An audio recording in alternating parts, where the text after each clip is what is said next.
I was on tour. It was kind of expensive, but good anyways. However, I saw something, Grandpa. There were people praying at the attraction. Do you know why? I asked the tour guide, and they explained that it was a building of importance for people long ago, but he had no idea what the people were there for. Your parents have told you you're Cham, right? Those people praying, they were likely Cham as well. That building, that attraction, it is a temple. This is going to take a while. Let me tell you a story. These lands that you're walking on, expanding deep into the Mekong Delta, and what we call southern Vietnam once belonged to a kingdom. Our Our kingdom. kingdom, made up of our people. We were a simple people, just like anyone. They worked hard on the rice fields from the sweat off their backs, yet we were the people of a kingdom that once flourished with a rich and vibrant culture. How we are right now was not how we once were, and Vietnam had no claims this far south, but what used to exist here was the kingdom of Champa. What happened here?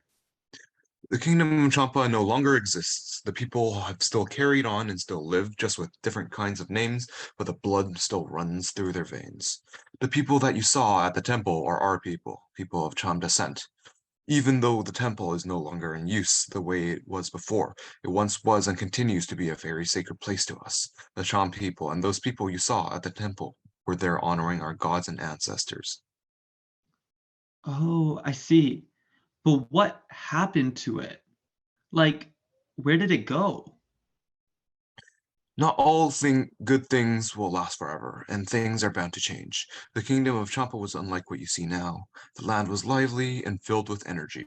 There were warriors, artists, craftsmen of every variety, but mostly peaceful farmers living off their lands. It was a sustainable society that lived independently. Eventually, the rain stopped falling like it used to, and we could no longer depend on the subsistence that the rice growing afforded us. Many had to leave the farms and pick up new trade to survive. While some learned to make clay pots and traded them, others lost their right to live off their own produce and were completely dependent on others. Though we were changed to a new source of dependence, trade was closed off to us and the people of the kingdom. The Champa struggled. Hold on. Aren't we a part of Vietnam? This is very much Vietnamese land.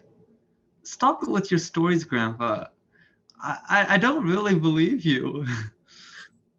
Although that may be the case now, the Cham and the Dai Viet used to live separately, but it wasn't until a few centuries ago when the group of the Vietnamese, the Nguyen dynasty, traveled south and settled in our lands.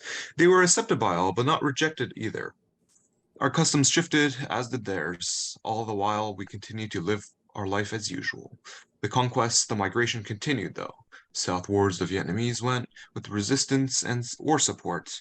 In both cases, for the Cham of what we now call Vietnam changed. Many, including Emperor Minh Mang, didn't like us very much. Well, he didn't like anyone who wasn't Vietnamese. He wanted others to assimilate. His integration policies failed and ended up in conflicts between the various groups in southern Vietnam. But despite that, our identity held steadfast. So, so if you were all fine, then why does nobody know about this? Well, why does nobody talk about this? Well, it didn't end there. While France administered Vietnam, they declared them as the indigenous people of Vietnam, the Kin. But the rest, the other inhabitants, the Khmer, the Cham, then so many groups of Highlanders who hardly know the names of, at least I don't, were considered to be indigenous here. So when it came down to determining land ownership based on their conceptions, they would not accept our people's claims, if they even heard them in the first place. Cham land was taken from under our noses, and while it was happening, our history was being redeclared by others, saying we weren't even from our own homes. And we were forgotten? Forgotten, yes. Ignored, yes. Neglected, also yes. But not gone.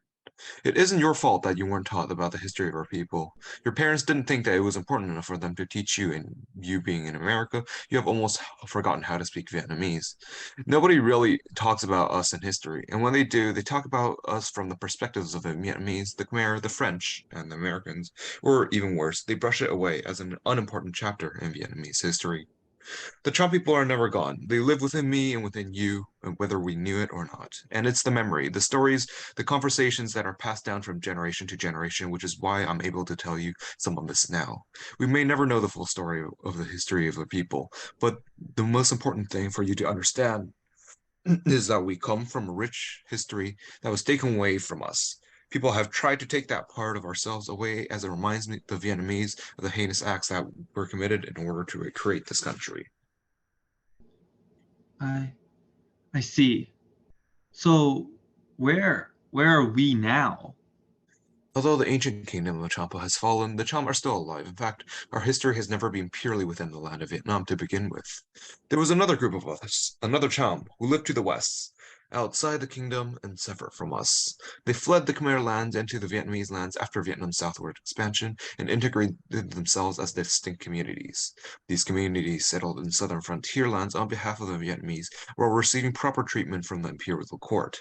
While our lived experiences are not the same, what we take out from here is that we continue to thrive in numerous ways. We are not the same some extinct race they make us out to be. We're still here, still practicing our ways, praying at our temples, narrating our history for the new generation. The world is forgetting, but there are those who remember. By telling these stories, continuing our culture, forging our own stories, being Cham is something that all can be aware of and preserve collectively. I never knew that there was so much about me that I never knew. I thought I was just Vietnamese, but I had no idea what that really meant. This is also much, and it actually hurts a bit to hear, but I understand now why it's important for us to talk about this. Because who else would? I'm glad I came to see you, Grandpa. I knew I would learn more about my culture, but I didn't know I was going to learn this part of my culture. Thanks anyway.